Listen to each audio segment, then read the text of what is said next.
When I was 5, I received a doll named Clara, with porcelain skin and eyes the color of a storm. She was my constant companion, always perched on my bed, her presence comforting in the way only childhood innocence allows. But last week, I found her sitting at the kitchen table, her eyes fixed on me with a depth that sent chills down my spine.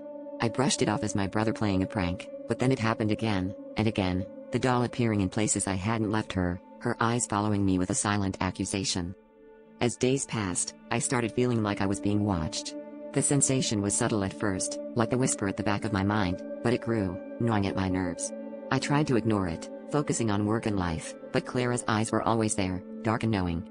I confided in my best friend, who laughed it off, suggesting I was stressed.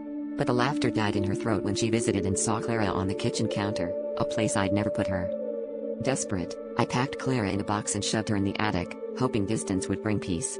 That night, I woke up to the sound of soft footsteps in the hallway. I froze, heart pounding, when the door creaked open and Clara sat there, in the doorway, her eyes more alive than ever. I screamed and my parents rushed in, flicking on the lights to find nothing but shadows.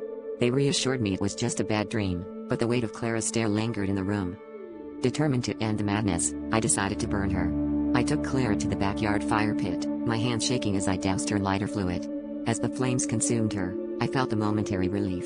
But as I turned to leave, I heard a faint, familiar voice whisper my name. I spun around, and there she was, unscathed, sitting on the edge of the fire pit, her eyes gleaming with a sinister promise.